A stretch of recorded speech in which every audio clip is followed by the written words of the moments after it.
Bruh.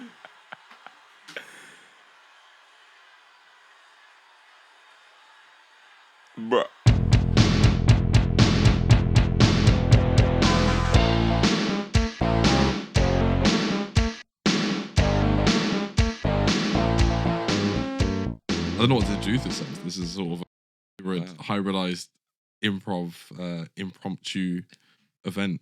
Hybridized impromptu event of recording of great proportions.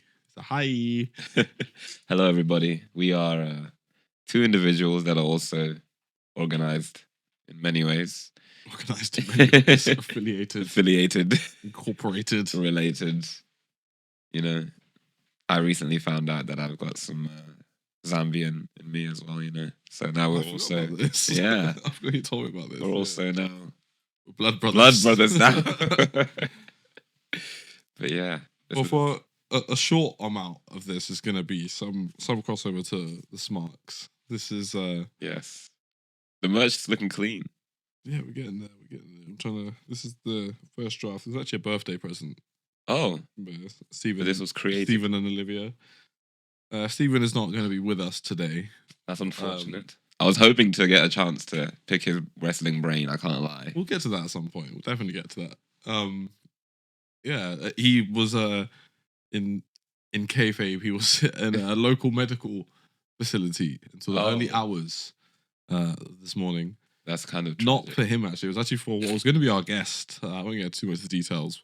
But funny enough, we were actually at a WWE event last night. We were at SmackDown. You were at the real. You saw real wrestling. I was on Netflix last night in the actual crowd, deep in the nosebleeds. But the view was good. I don't have my work phone. I might have a picture, but yeah, the view was pull it decent. Up. Pull it up. Can you pull it up there? I'll put something up at some point. Yeah. Yeah, it was a really good event. It was a really good night. We had an issue with a friend who needed to be taken to a local medical facility. A hospital. It sounds like a Black Ops mission. Like, you know, you just get the notification mid WWE match, take friend to the medical facility. Well, it was lucky it was actually at the very, very end. Okay. And that's a shout out to the O2 staff. Like, it was a bit frustrating at first. We had a bit of an issue where, like, we had to go and get our bags before they closed the bag thing. So we were in the medical with our friend. There was like 4 of us. Yeah. 2 of us didn't leave to get our bags. But then they couldn't let us back in because they've got this whole strict policy about of like bags. Once you're out, no in. No, they could let us back in, but they wouldn't let us in with our bags. Oh. But they did let us go to this other waiting area, and eventually, like, we didn't actually get back to seeing our friend. Like, basically, they're going to take him to hospital. You can't all go anyway, so you might as well go home. Or like, wow. They let us stay in the school waiting area. They had us in a toilet. That was actually good. Oh, very okay. helpful. That sounds kind of nice. And the guy, you know, the 2 people there are really cool about it. They're quite helpful. But But still, that's unexpected turn of events. There. Yeah, I was just having to just go home late and just chilling. Anyway, so that's why Steven's not here. And thank you, Tino, for taking the opportunity to jump on a pod and have a recording and help me get my money's worth from this session. I like to yap, you know. I got to use my yap powers for good things, for good reasons, and this is one of them. So let's see what's on the agenda today. I think I'm just gonna go with my classic, almost like classic interview questions for a wrestling fan. You're not a wrestling fan yourself, but you're interested in the product. Yeah, I like the fascination that we have with wrestlers and the wrestling culture, and also the whole idea of like luchadors. If we're going back to the, you know. The reason I loved Rey Mysterio growing up, it must have been something to do with... What was that one Jack Black movie? I swear there was a Jack Black movie. The Jack Black movie. Where he was like Was he a monk or a... I don't know what was going on, but there was none... What was it called? It's going to blow you if I don't know. Was it like Libre something? No. What was it? I swear it's going to bug me. We've got to look this up. I'm going to get the answer right now. We've got to look this up. Nacho Libre. That was yes. I was like something Libre. Yeah, Nacho Libre.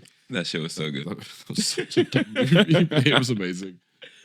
But yeah, I think from that, and there was also a cartoon I used to watch. I think it was called Mucha Lucha. Mucha Lucha. I talked about Mucha Lucha before. That was a fucking great cartoon. That was so good. And so I think from early, I was interested in the concept of wrestling for sure.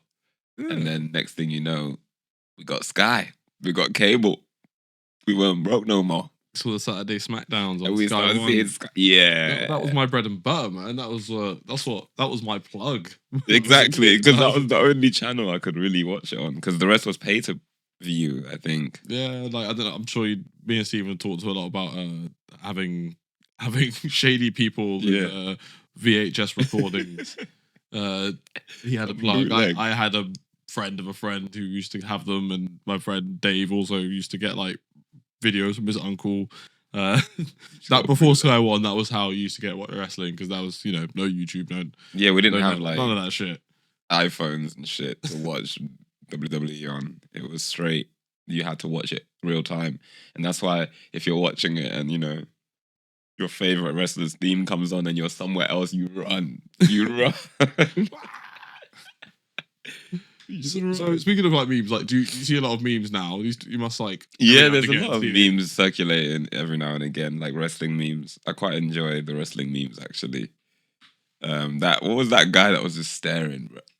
The white dude, and he's like built, and he looks so scary. His eyes are like popping, and he's like that. I don't know. I know he's a wrestler, dude, but his meme was, and it was just a weird one, but I really liked that one. That was good. It was just kind of like when you have a confrontational situation and you just realize, it was so funny. There's a lot. There's a lot of wrestling. There's a lot of classic Vince ones. There's a good lot of classic wrestling memes out there. I'd probably throw a few of them up, but I do like what's the one? The Sweet Chin Music one. That one's great. And a lot of them are like really intense, but I like that. The abuse of the super kick. Yeah. See, back in the day, you might remember like that move was like, it was a sacred move. You didn't see it a lot. Nowadays, you see it like every other move in wrestling. He's throwing them around. It's it's quite sacrilegious. Well, we're in the era of content creation, so I guess it makes sense to be spamming moves now. Yeah, everyone uses like the moves that were big moves back in the day. Now they're just standard because you grew up watching it. So it's like sort of like throwing deep threes now. Yeah, threes used to be special in basketball. Now everyone their mums can shoot a three.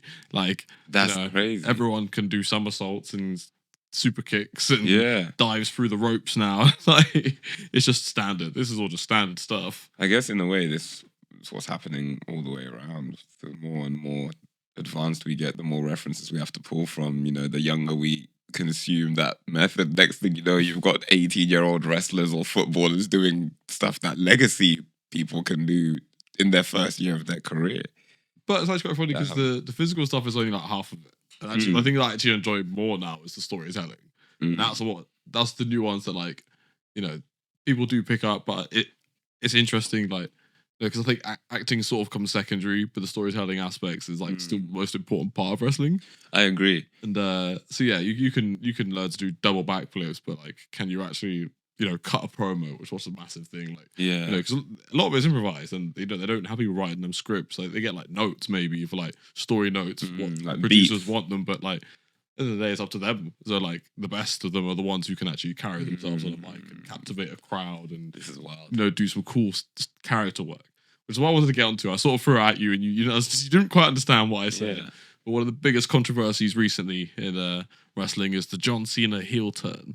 Oh, John Cena's become a heel. Yeah. What? So John Cena's retiring from wrestling this year.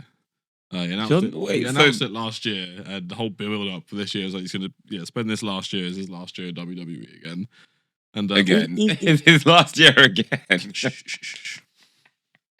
He's on his Miyazaki shit, bro.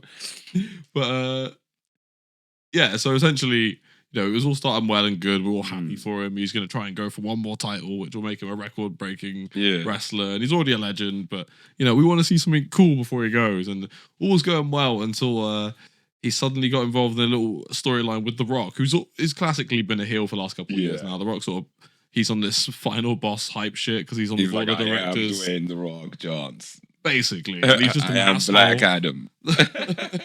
And he wants the WWE champion's soul.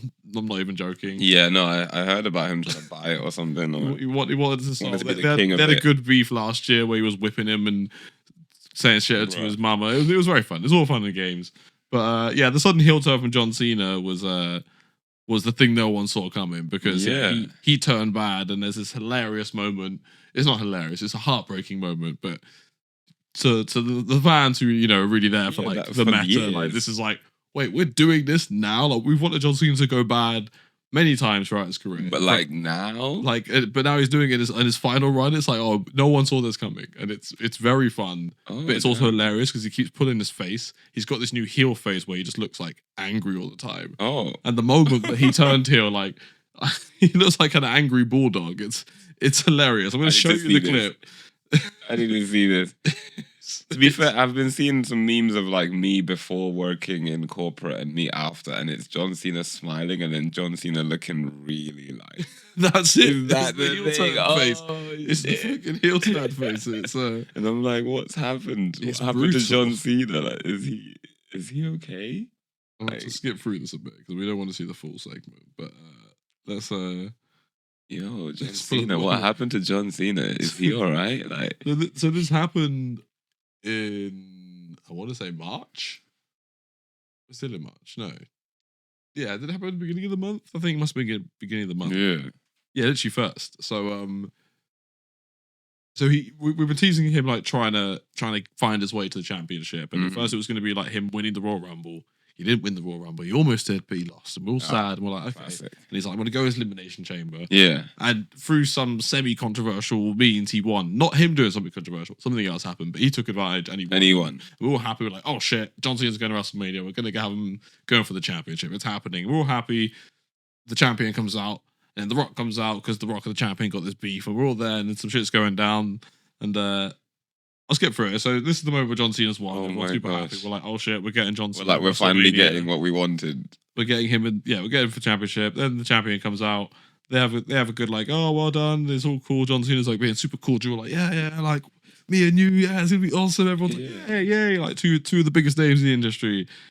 Then The Rock comes out with Travis Scott. Wait. First KSI and Logan Paul, I Show Speed, now Travis Scott. Is this really Fortnite crossover? Is WWE becoming Fortnite? There he is. Oh, fucking ad. It's okay. This is classic capitalism. We'll be right back after this short break. WWE's always had like a trend of like having celebrities on, especially around WrestleMania. Yeah, to be fair, always like a big celebrity, like a guest appearance. Yeah, and it's not the first time we've actually had like a celebrity be part of like a heel sort of stable. Mike Tyson joined D-Generation X back. Oh yeah. Yo, I guess it is just a way to drive, some excitement, engagement. People are excited. Yeah. Especially it's nice to see your. Like, oh my god, Travis Scott. Yeah. Some of the older fans here, they're like, who the fuck's this guy? Why is he? I can imagine like some like classic wrestling fans being like, who is this? like in fact, I think I recall a moment. There's a kid here who's looking like, who the fuck is this? He's looking like, who's this guy? What's he drinking? Like, what's that championship he's got? It's so weird. Yeah, then eventually The Rock comes out. Big old tanky, unaging Dwayne. Yeah, for real. And he takes like 10 minutes getting through. It's super. Of course, it's classic. He really drives the narrative. So yeah, he comes to the ring and him and the champion have a little back and forth. Yeah. He's like, I want your soul.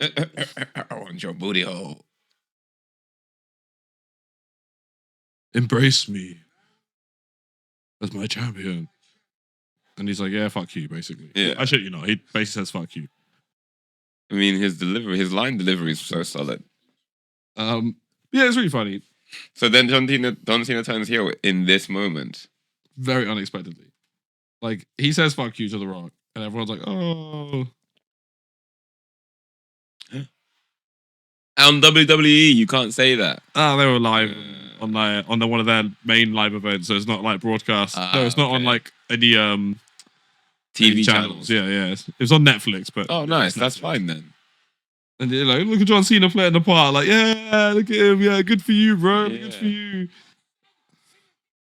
And then he high fives him. Oh, take it. Oh no, I'm worried.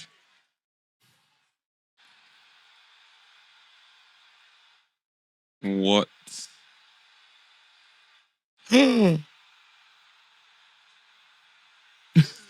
Live reaction. Bro, this is not right. This doesn't feel right. He looks like That guy that hired Mr. Incredible in the first movie that he broke the neck of. Oh my god, I can't see it.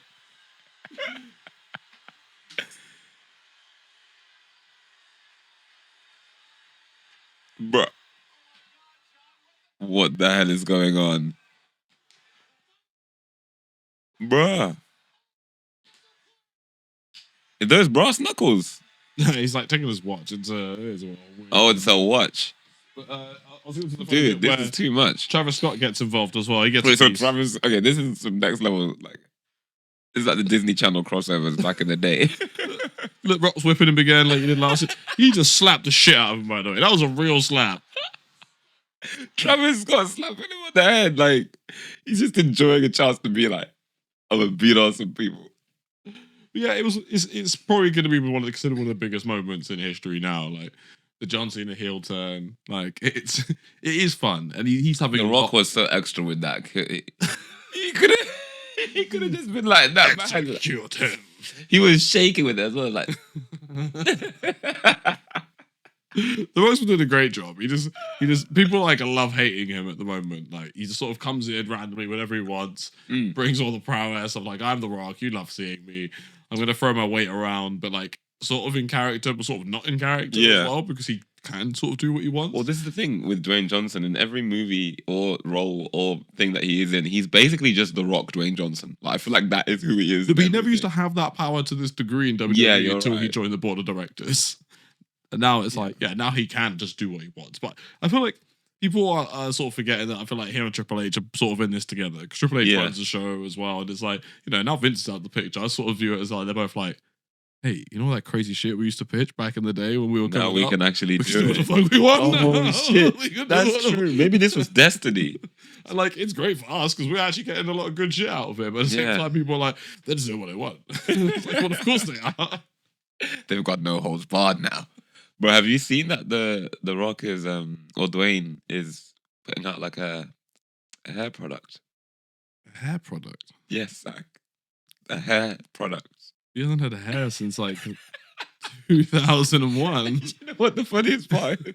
On the website or the promo, it's like he swears by it, and people are like taking the piss. Like, what did you use it on? How can you swear by this product when you don't have any hair? It's like you're just trying to make money and like, but it's just. I was just curious. I'm like, I feel like a lot of people will buy it out of curiosity and out of like fandom, but like I don't know how good of a product it is. And the way I found out was there's this YouTuber I follow. I think it's like Penguin something. It's this white dude who just does these talks, and for some reason T-Pain was wearing the black wig to look like him and was like standing in for him. I don't know how he managed to convince T-Pain to do a YouTube video pretending to be. But anyway, it was about the Rock and how he's got a hair care brand and people trying not to like diss him just because he hasn't got any hair, but also being like, bro, what the fuck? You don't have any hair. Like, we want to support this idea, but like, how do you not have hair? I'm gonna have to look up this. You have to look up. It's crazy. It's actually crazy. I was like, I can't wait to tell Zach about this. Like, someone a favor. Like, this can't be. This must be someone else's product. They're like, yo, do it. Like, please, bro. Remember that time I saved your life? I covered up some shit for, I don't know, like something along those lines. It's like that Fast and Furious contract. Product, bro. Like, it's not going to sell if I put my name on it. But if it's got like, your name on it, like. So he's like, I don't have any hair. And he's like, bro, you're the Rock, bro. Fast and Furious, you're the Rock, bro. They won't care. They'll buy it. You know what's funny? You know what's funny? He's right. People will still fucking buy it. We're talking about it. Yeah. And here we are, spreading the message. But yeah, that made me laugh. I was like, damn. And that's another thing I might check it out. You should. Yeah, this is the thing. What's in it? We don't know. I haven't looked at it. Maybe it's got some special Rock genes. Maybe it's not about the hair product. Maybe it's about like the secret steroids that are hidden in it that it doesn't tell people about. Yeah. That make you stronger. The next thing you know, everyone's going to be like buff.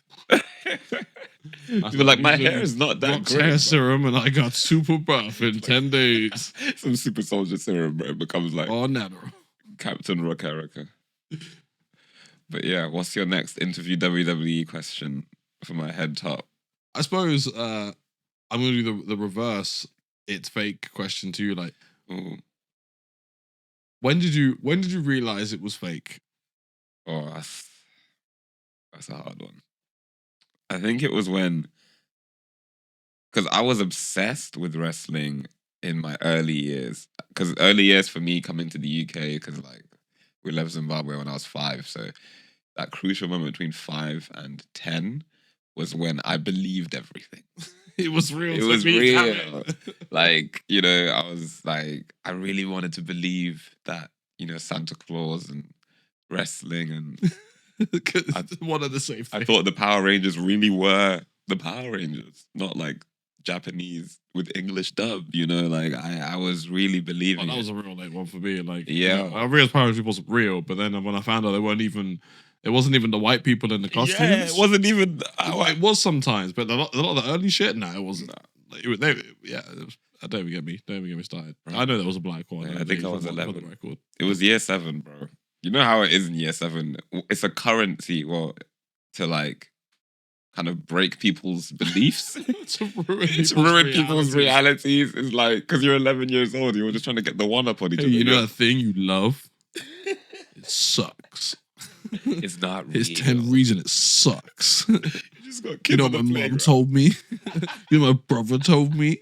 It always starts with that, like, my relative told me that your belief is not real. And the other kid's like just getting broken and it's only break time. He hasn't even got to his second lesson or whatever.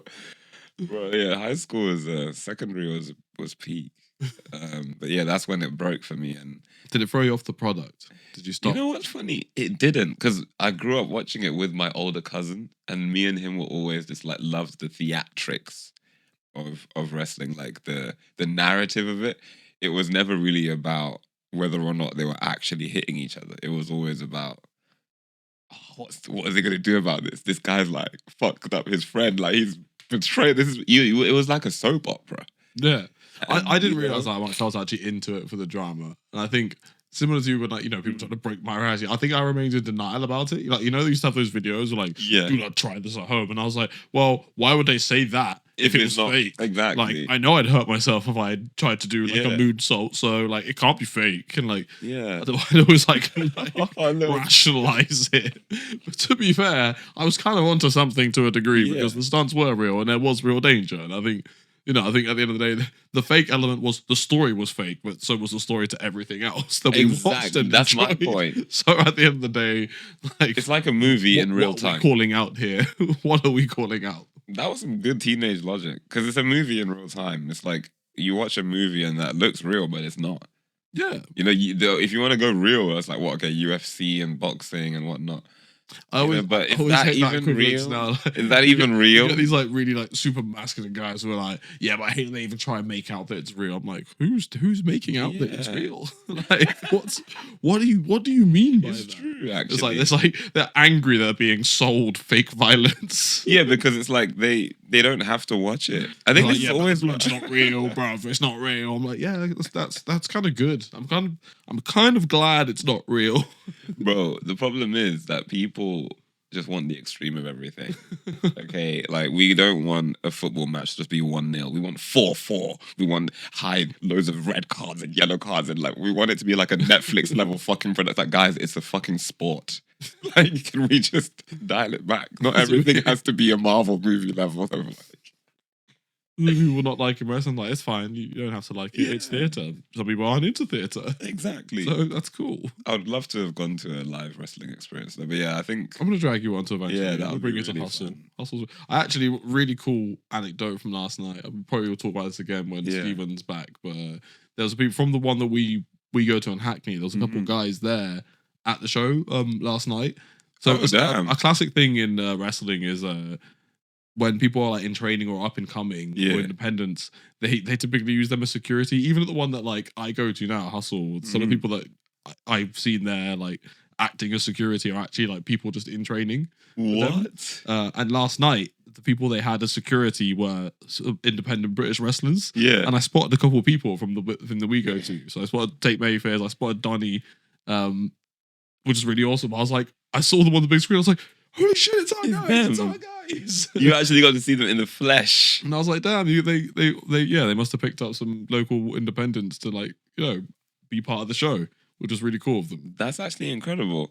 So, That's what I like, when people in a production have their ears to the ground and they know what local talent is doing. Yeah. And 100%. that's so much integrity for me. And then that reflects a lot of positive light on that institution. Like, that's a British wrestling institution. The wrestling community, is a very interesting one. And like, the wrestling culture is a great one. That's why I think, being into it as an adult has been quite interesting for me, because obviously I've like intentionally looked behind the curtain. I've intentionally like, just looked at it from a production perspective, and like, this is the thing. And like, also as a discipline for like the talent and like what they're actually doing, not just from like the physical side, but the commitment. They're literally living on tour, like circus like acts and things, like they're barely at home, and like all that's a lot of things to like have to take on as a lifestyle, and it's crazy. Yeah, because they have to be really like able to perform live, perform for the bits, for the promo.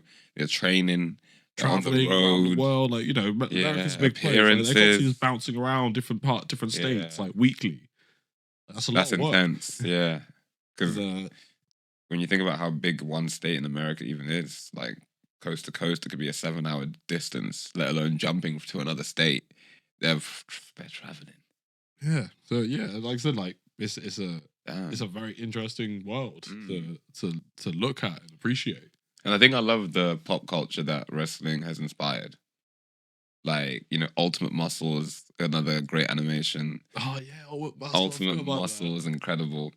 There's a current animation I'm watching with Sarah actually, called Invincible Fight Girl. I need to watch Invincible Fight Girl. I know about Invincible Fight Girl. I've actually been waiting to watch it with Olivia, because like I spotted it. Imagine I was trying to watch Invincible and I saw it on the streaming site that I use. Yeah, I'll throw it in the description. And I saw Invincible Fight Girl. I was like, shit. I saw, because I remember it might have even been the commentators for the wrestling event Hustle that I go to. Shout out Wrestlings. They actually record here as well. Oh, really? Shout out No Stars. But yeah, they I think one of them was talking about it being produced like a year ago. And yeah, so I'm very interested in watching it. That's mad that they know about it. It's very, I think the reverence it has for wrestling is, you can feel it. Yeah. But also for me, what I love about it is there's a lot of anime tropes in the way that they've animated it, but it's a very Western animation, but it's quite modern, like, young black girl as the protagonist. It's got kind of, that same whimsicalness that you get in those Cartoon Network shows, kind of like, Gumball or Adventure Time or regular show, but in a more grounded way, but with wrestling influences. Yeah. And I think I just like the mix, the melting pot of influences. Irreverent, a bit random, yeah. Yes, exactly. I love cartoons that aren't taking themselves too seriously, because when it does get serious, it's like, I like this. But yeah, the way that it works, it's very nice. I don't want to spoil it too much, but whenever you get in a grudge with someone, you want to wrestle, there's a satellite in the sky just spits out a ring that drops from the sky. That's so our differences. Yeah, it's so good. I like that sort of Scott Pilgrim going to battle. It's a great way to put it, actually. It reminds me of, it's got that Scott Pilgrim vibrance to it, to the animation style and the way the story unfolds. The Edgar Wright, snappy editing pace, that kind of vibe. Oh wow, I love Edgar Wright's movies actually. But yeah, I haven't seen much wrestling movies since I don't even know the last. There's actually one at the moment. I'm gonna kill myself for not knowing it. Is it got name? What's his name? The High School Musical boy. Oh no, that was Iron Fist. Yeah, that's what I was thinking. Yeah, maybe. Yeah, that's a 2024 movie. That was a good one. Yeah, definitely worth watching. No, there's one about a female wrestler that's just come out recently. Oh my god, it's gonna kill me. I can't remember the name. Just look it up. I've been meaning to try and watch that. What's the name of your guy that you and Steven talk to? And it's like, can you pull that up? It's me. It's me. Can you pull that up, Zach? I leave myself video notes through the podcast. Like, remember to do this. I'm gonna put that in the edit. And I'm literally watching it back. I'm like, I'm glad I talked to myself in this podcast. Yeah, and then when you're editing, you're like, okay, Zach, I'll put that up. Let me. It's a lot of fun. That's kind of jokes. I'm gonna say, I remember it's Emily Beckett. Emily Beck Records. Yes, that's the. I just remember because she was an Arrow. Oh damn! What's she? Who did she play? Have a crush on her. Who did she play? She was the Black Canary. No, just the main blonde girl. Felicity. Yeah. No Felicity, way. She's a wrestler. No, she's not a wrestler. She's in this movie as a wrestler. Oh, she's It's playing in a 2024. I feel like it only came out recently, but maybe it was like finished then. And yeah, it was released in the States, but done film. So it came out this month actually. But it's called Queen of the Ring. I would love to see that. I'm gonna write that down. It's got some wrestlers, some sort of more Queen of the Ring. Contemporary wrestlers in it as well. But yeah, it looks really cool. I really want to watch it. She got in like crazy good shape for it as well. Yeah, I mean Felicity was like just the cute assistant. Like just look at the movie poster. Like look at those biceps. Bruh. Yo, yeah, she's worked for that. Wait, what's the running time? 140. What's the budget for this movie? Oh, it doesn't say. But it does look like she's gonna kill it. She looks like she's in. You know when someone's in a role and they're in it. They're in it. They're like, yeah, I'm trying to do this. Yeah, there's quite a few like decent wrestling movies. Like you had what was the one that there's The Wrestler. The Wrestler. Yeah, there's an is it not the Iron Fist? What was it called? Is there one about oh no, that might not be a movie, that might be a documentary. The one about Rey Mysterio. The film about Rey Mysterio? I think it was a documentary. Perhaps I imagined it though. It's weird documentary. You're probably not wrong about that. Yeah. No, it's one of those things I really want to get back into, man. Fucking wrestling seems like it's having a bit of a new age renaissance. No, it really is. Like, it's sort of the best the product's ever been at right now. Yeah. There's a decent rival company, again, which hasn't been the case since in a while. The 1990s, like late 1990s, when you had the Monday Night Wars between WCW and WWF at the time. But yeah, now you got this other company, AEW's only really been around for like 5 years, and it's killing it. And it's they're seriously rivaling, and like I think WWE's sort of now in that phase where like you can rival them, but you'll never outdo them. You'll never outdo that popularity. It's just too iconic. It's been around. Like WWE is like. It's like the gold standard at this point. Yeah. You can't deny it. Even if there's drinks that you prefer to Coca-Cola, there's no denying Coca-Cola's great. Yes. It's legacy. It's not going anywhere. Yeah. Like, sort of WWE now. Like, some people prefer AEW, they prefer like its tone, they prefer its production. And it has a lot of merit. I actually do think it's good. It's sort of difficult to watch. It's moving to Amazon Prime. I might, I'll probably give it more time. That's pretty good though. If they're already on the level of getting on Amazon Prime with their 5 years in the game, they had a good start. They had a very interesting start. But I think the wrestling is sort of the best it's been in a good while. Might have to check it out. And I think it's fun. Like they sort of. I always talk about like how weird a product. That's sort of the point in my podcast. Mm-hmm. We're always talking about.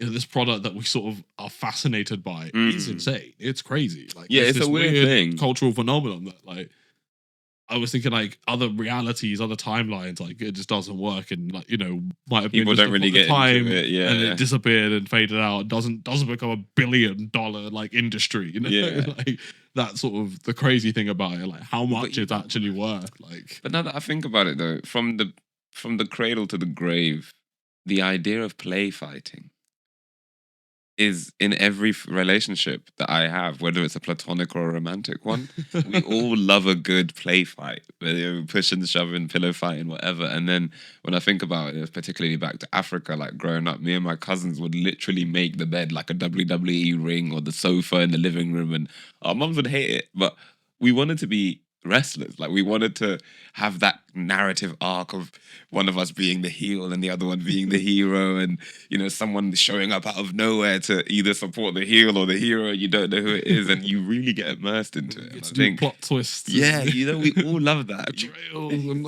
it's so much fun. Like, yeah, I don't. I'm not surprised that it is like a sort of like it's almost like a primal play. Yeah. Like it's that old school, like I said, play fighting, just like drama and theatrics. It's just like, and that's what there's we love. Just something natural and funny about it, and like now it's become this high produced product. Like we took play fighting to its highest production level that it could ever be at, and it's great. Tens of thousands of people in attendance, just screaming like with signs and chanting and merchandise as well. It's like hilarious. We actually are into it and have been for like literally years, and I'm excited to see where it goes as well as the newer generations come in and more of the people we grew up watching become, forefathers of such. It needs one more renaissance, and that's the music, because I feel like there was a real peak. Yeah. I honestly will say, I think the music in wrestling is like a massive reason why I loved it, why I remained interested. Like at the time, I used to buy CDs and like try and download themes on the internet when I first got access to like wrestlers. I loved the music, and like right now the music's sort of the worst it's ever been. Oh wow, that's an interesting inversion to how the production quality and you'd think with all the money it has behind it now, themes would be getting good, but yeah. Surely if they can bring Travis Scott to randomly show up, surely they can get good like music distribution and sync like what's going on there. It's a bit of an issue. So what they used to do back in the day. Yeah, they've basically always commissioned like a composer. There's always been like a main composer. Some people, the odd wrestler will get like a unique one, but especially in like the Attitude Era, most themes will be created by one guy, a legend by the name of Jim Johnston. And this man wrote the best music. Jim Johnston, all the best music, all the best themes you remember from wrestling. The Rock's theme, Stone Cold's theme, Shawn Michaels' theme, even the Undertaker's theme, all were made by this same dude. What a range! What a versatility! Excellent. Damn, that only didn't make some beats for me. Shit. And they continue this pattern of having someone. I believe he's still alive, and I believe he's still game to make themes if they pay him. Which is probably going to be a lot of money. Yeah. But I think they've gone through like two main sort of composers or producers for music.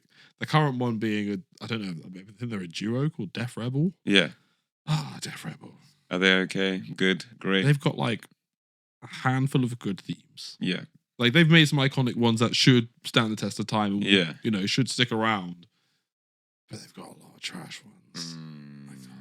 If they're hit a lot of good wrestlers with bad themes by them. And they've also I don't know if it's a production. I don't think it's them. But I think production choice has also been to like change a lot of people's theme. That they think maybe the theme need work and the theme just gets worse. Oh no! It's like, what is this song? What is this? I don't think they have people like in there that are like music oriented. Yeah, because I've got a thing on the pulse. This is good.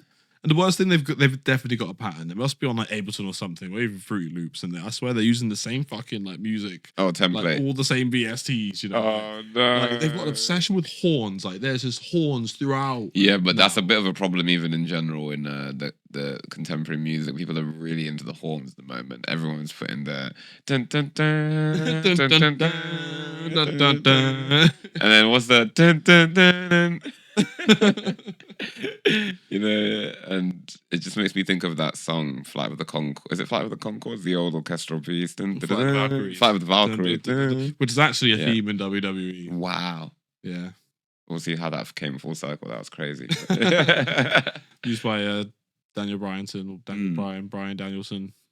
It's a name licensing thing. He's changed companies, and I can't remember which way around his real name is. That's actually a bit crazy. It's Daniel Bryan in WWE and then Brian Danielson in AEW right now. That's some childish Gambino shit, bro. The fuck? Like, he's got some Donald Glover ass switching personality. But like I said, the music's not great right now, and it's kind of sad. That's kind of disappointing considering music is, in my opinion, and a lot of people saying music is dead and whatnot, but I actually think music is having a bit of a renaissance at the moment. I think people are coming back to effort.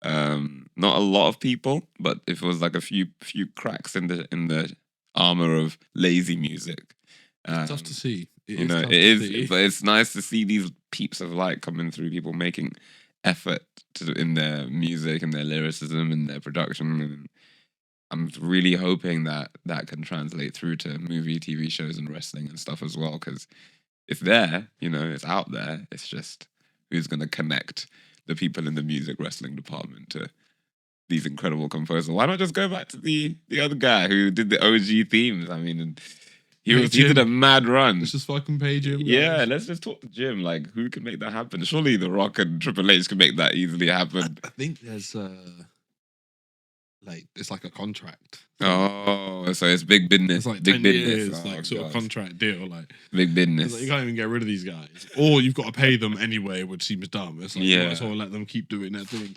Oh, but you could technically bring Jim in as a collaborator on a couple things. Maybe, you know, I don't know if they'll. I don't think we need to dirty up. You know, get the rivalry going. Get some drama. You know, some of his classic themes are still in rotation. Yeah, like, you know, the legacy wrestlers like, you know, Undertaker and because you can't change that theme. But actually, Triple H's theme were actually made by Motorhead. Oh wow, the band. Yeah, he got special treatment. Yeah, of course he did. We all know why. But Jim Johnson did make every iteration of the Rock's theme, bar maybe a couple remixes now. But yeah, we will just yeah, that's all. That's all him. What the Rock is cooking. Damn. Well, I actually have to go now. It's 4:18. Yeah. I'll be honest. Like, this was a fun little session. I'm gonna probably just cut it up into bits, and you know, maybe I can record another episode with Steven, and I'll just feed him lines and make him ask you questions and make it seem like you asked a few, and we can get tricky with it. We could get like a double, and I could After Effects him in if that camera's at the same angle, and then it's like he was always here. I do a Sean Evans. Like, anything you want to tell the people? Ooh. Sort of separate. You know, what's going on in your life, Tino? What do you want people to know about you? You know, one thing that's going on in my life lately is I've been playing a lot of handpan, and I've actually got my handpan with me. So if you guys like, I can play some handpan and tell you about how in life, when you feel like crap, try learning a new skill. You'll be surprised how good you are at actually doing something that you never have done before if you have patience with yourself. And then you have patience for the rest of the stuff like work and capitalism and the late stage of that we're in. So yeah, that's my advice for the people. You know, keep having fun. Keep focused on community. We need that, definitely. I love being a part of loads of different little pockets in this dog-eat-dog world. That's kind of all we have. And also, keep watching whatever you love watching, even if people say it's fake or cliche. Because it's real to you. It's real to you. You know, I'm still the biggest like nerd for this kind of stuff, entertainment and media. I know there's wars going on and all these difficult things in the world, but you know, I recently saw that Ugandan wrestling thing. I was going to mention that soft ground, man. Soft ground wrestling. Soft ground wrestling. I've got so much love for do you know what I'm saying? Wrestling. Like, that shit brought, like, joy to me. I'm like, we all love it. We love it. And, yeah, check it out. And pursue your dreams. And insert extra motivational quotes here, you know. It's a little something. Smiley, happy face. Yeah. Oh yeah. Thank you, Tino. Thank you for coming through. We're gonna wrap things up and get on with our day. We got a party. We got a party today. Yeah, we've got a party time. We said that like such like with such to be fair, little like excitement. We got a party today. Yeah, we got a party today. It's because, you know, I'm reserving my energy. Exactly. I don't want to get too lit before the actual moment of getting lit. You know what I mean? I can't be exciting right now. No, thank you for watching and checking this out. And shout out to Steve. Shout out Steven. He's a good man. Thank you for staying with Gary. Yeah, that's a real G move. He pulled the healer move in D&D like party. He was like, yeah. He's a good man. He's a good man. And watch Common Side Effects. Great TV show. Animated. Good plug. Yeah. Take care.